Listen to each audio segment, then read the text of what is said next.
People love certainty. It's human nature to like having control over our own lives, choosing what we're going to wear, where we're going to eat, when we're going to bed. But sometimes in our busy lives, this certainty gets faded and the plans we make for the future start getting more and more blurry. When I was younger, I would worry a lot about the future. When I was in elementary school, I would ask myself questions like, who am I going to play with tomorrow? Will I have to run the mile again? What if my math teacher hates me? I think around the age of 9, my mom even recalls me stressing out about not knowing how to drive a car to get my future wife to the hospital when it was time for the baby to be delivered. I know, it was strange. As I grew up, however, and went on to high school, my concerns for the future followed, and I began to ask more relevant questions like, what do I want to be when I grow up? What do I want to study? Where do I want to study? What kind of job do I want? I was in this predicament trying to mix emotion and logic to derive this map of where I wanted to be in the future. The thing is, I know I'm not the only one. People face uncertainty all the time. The question is, how do we deal with it? Kurien Thomas here, and welcome to another Epidose of SeroTunein. My guest today has spent years living in Silicon Valley, bouncing from tech company to tech company, working on cross-cultural content marketing, and has spent time working as a mental health coach for a nonprofit based in DC called MindRight. A company that matches mental health coaches, volunteer coaches like myself. They train you. And with minority students, mostly high school students going through trauma. And these volunteer coaches, they text students, they check in with them on a shift basis. So I check in with them, I text them, and if they have anything that's on their mind they'd like to share, this is judgment-free space, safe space, anonymous, and they could share with us. Her name is Ruika Lin. She's a graduate of the University of Virginia, and she's an author of a book of collected essays titled Frequently Asked Questions, where she explores diverse themes spanning microeconomics, psychology, the professional world, music, human connections, and growing up in China and moving abroad to the US. We begin the show discussing some of these themes, looking at Ruika's experiences staying in the US as an international student. We then dig into several different ways we can embrace uncertainty to shape our journey during our time on this world. Without further ado, here's Ruika.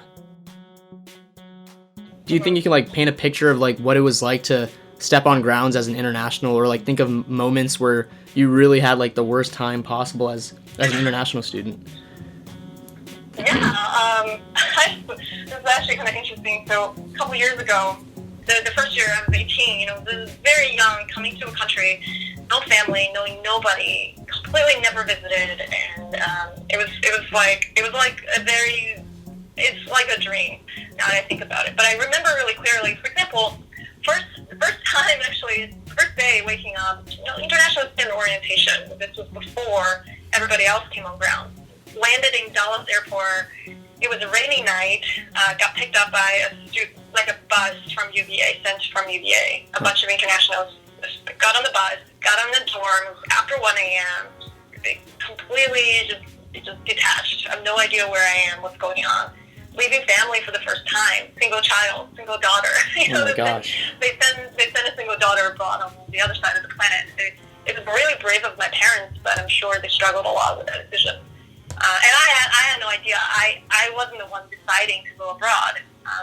It's very hard for the teenage Chinese student in China, given what's going on in China, to decide on her own, I want to go abroad. But I came here anyway. The first day, waking up, nobody was around. I was in my dorm and dragging 4 pieces of luggage. And I was looking around. I was woken up by ROTC.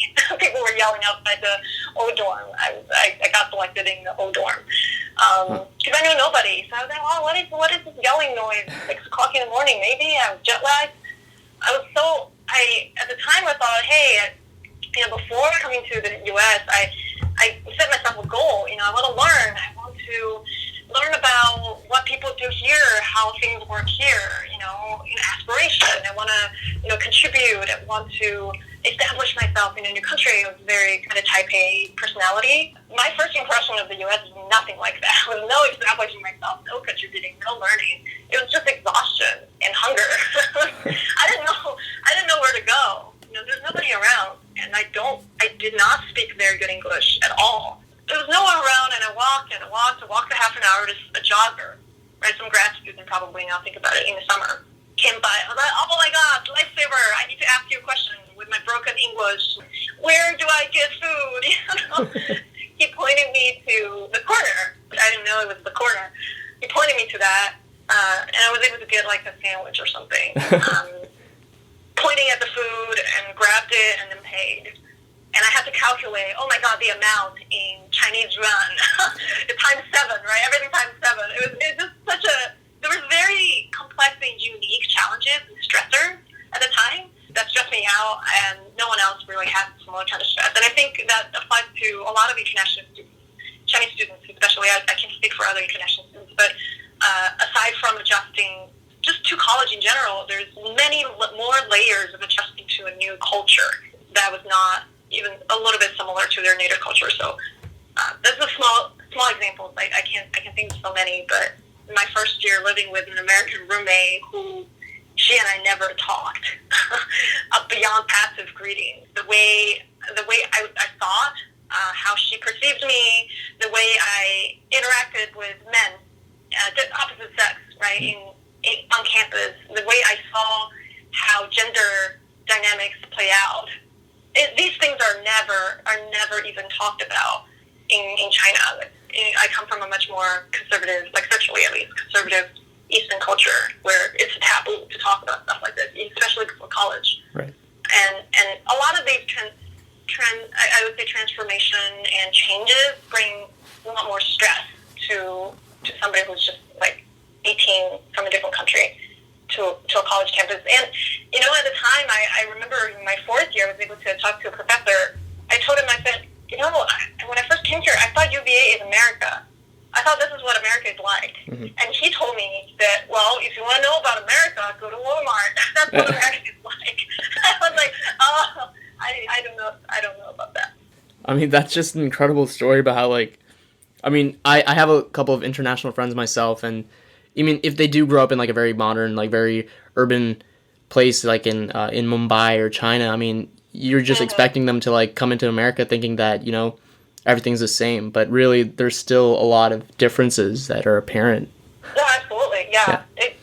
That's why it helps, I think, at least for me, it helps to get out of UVA and go into the workplace and seeing different places.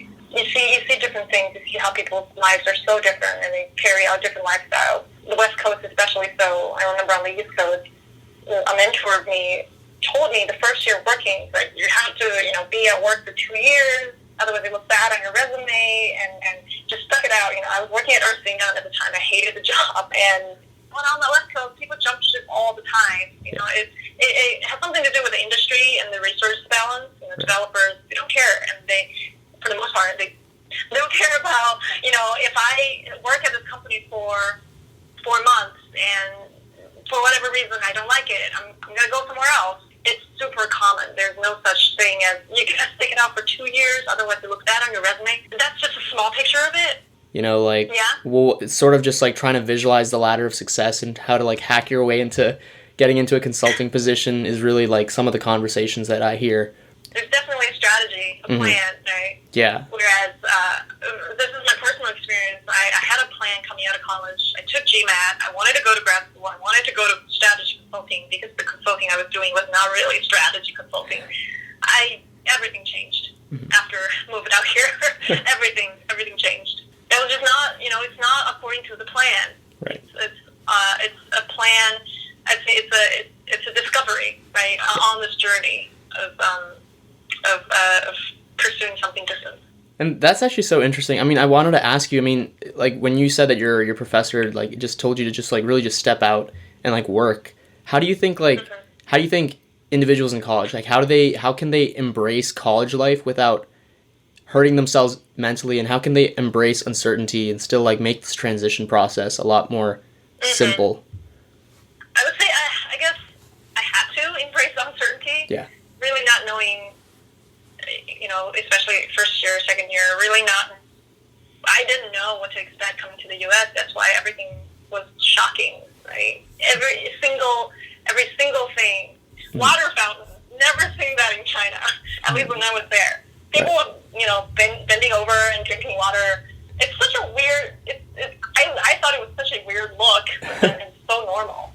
I think embracing uncertainty is challenging for a lot of students, for the majority of students. Everybody everybody wants to see, college prepare me to go find something, to go, according to this plan. I think first step is being aware that might not be true. I heard from somebody at the International Studies Office. We were all looking for jobs at the time, right? It's even more challenging because of the H-1B.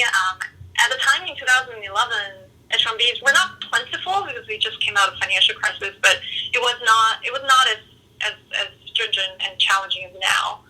But I remember talking with a person at International Studies Office. He said, you know what, it's okay if this will stress you out, but it's okay if it's difficult to find a job, and that's okay. Enjoy your college life. This is probably going to be the best years of your life. I heard that, and I was thinking, no, I hope not. My college life wasn't the most enjoyable time, and it's very stressful and challenging. Right. I hope there's more. I hope life brings me more. I'm only 22, and I'm so young. At the time, young adults develop their brain fully. They don't do that until age 25. That's 3 years after college, and we got thrown into the workforce at age 22 if you choose to work. Our brains are still highly, vastly developing and shaping, and as a result, we see things. We get influenced easily. We make changes, and we have the time to do that. So see, if you see that coming, there's no need to panic, because think about that brain development, right? You're still developing as a person, but there's still you keep that momentum going. In a way, in manifesting constant curiosity, right? After your brain is potentially fully developed, but you just seek new information. You learn about new industries. You think new ways, travel to new places. These things doesn't have to stop. They can keep going. It can be uncertain after college, but your life will be an upward trajectory. It doesn't have to go downhill from here. The other part of the story is also to kind of to not let the stress overwhelm people. I think the stress, a lot of it is coming from a place of, oh, what if I don't choose this major? I won't get into a certain industry, or catastrophizing. I think the U.S. offers a benefit of, you could choose a lot of different majors and pursue the things that you're interested in. There's so many ways to explore, even after college. You could choose to come out to the Bay as an English major and do a programming boot camp and become a developer. It's extremely common. The uncertainty is there, but it's going to be uncertain for most of our lives, and knowing that you can get through it, you will figure it out. It may take time. Pace yourself. It's a process. Then things will work it out. I guess sometimes you just got to go free fall and just see what happens, right? Because there's no right answer. Yeah. One thing I regret is not talking to more professors, getting to know them. Ask them questions. How do you get into this field? What made you choose academia and becoming a professor? Where did you go before? And what was your story? I want to know, right? I was too afraid. I had a lot of fear in college from many different angles, and academics was one of them. Getting to know them on a one-on-one level, I would love, if I could go back to college, I would love to redo that. Right. You might not get that anywhere else.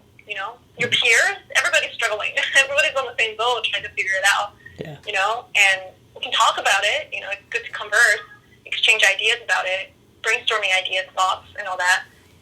Getting guidance. Be proactive and talk to your academic advisor, whoever that might be. Tell them what you need.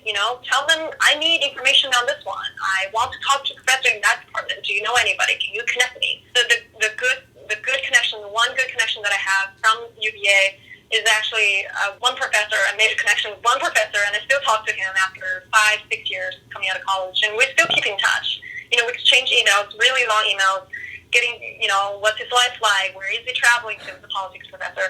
I didn't even take his class. I auditioned his class in my 4th year. I really liked him. And we kept in touch all these years, and he's coming to the Bay. I'm meeting him next month. I'm really excited to see him again. And all these connections can last. They really can. The relationships that you have right now, they can change after college. My friends that I thought I was close with in college, we don't talk anymore. People go into different routes. Their lives paths start splitting. Many of my friends who who are still in Virginia, they're married and have babies now. They're changed. Doesn't mean that we can't keep in touch, but things change, and they change even more after maybe a couple years out of college. And it's very natural and perfectly normal for people to just grow apart. Our way of seeing life can be changed, can defer. You're coming out at age 22. Maybe you're only 20 right now. Your 20s is a lifetime of opportunity to do self-discovery, to understand your parents more, to be more self-aware, to reckon with your upbringing, with your experience, with your small and big trauma in your life, and to establish yourself.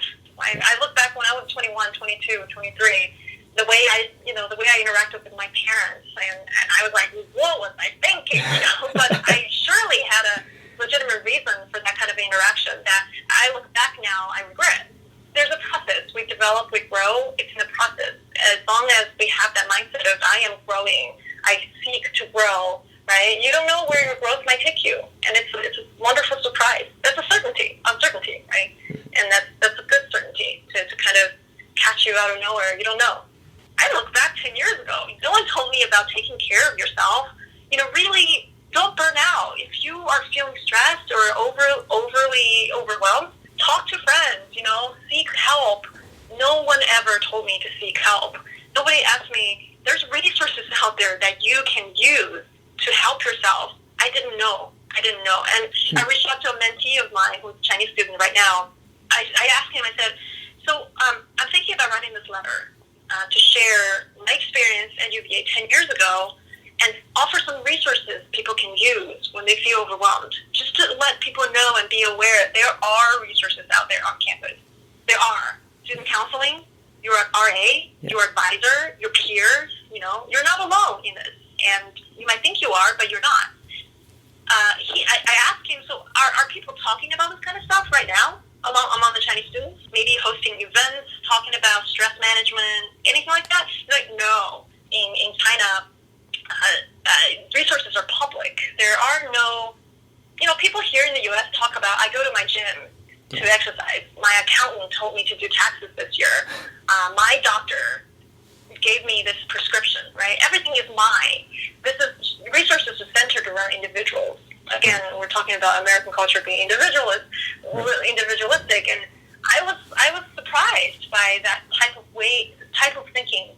These resources are mine. If I have the money, I can seek them out. They can be mine. Yeah. However, in China, you don't talk about my doctor. Doctors are everybody's. Doctor sits in the hospital, and hospital is everybody. So you go to the hospital, you see a doctor, and you leave.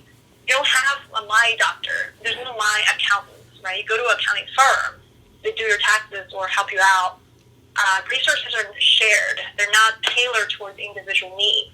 So when I have an issue, where do I go? I go to everybody's doctor. I don't think, the resources can be rearranged to fit my needs.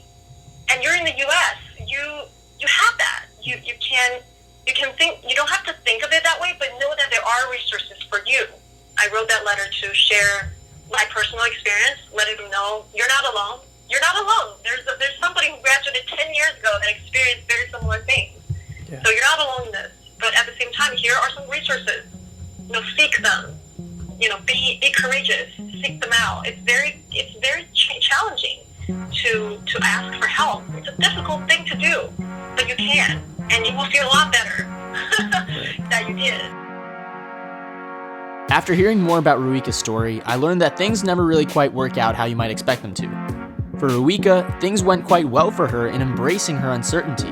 While enjoying control and knowing what's ahead is in human nature, so is exploring the unknown. Thank you guys so much for listening. That wraps up another Epidose of SeroTunein. My guest today was Ruika Lin. If you like the show, you can find our podcast online at teej.fm or check it out on SoundCloud. You can also subscribe to our podcast on iTunes, and please be sure to rate it and leave a comment to tell us what you enjoyed or how we should improve. It helps out a lot. If you've done that already, thank you. Please consider sharing the show with a friend or family member who you think will get something out of it. Until next time, this is Kurien Thomas reminding you that yes, the future is unpredictable.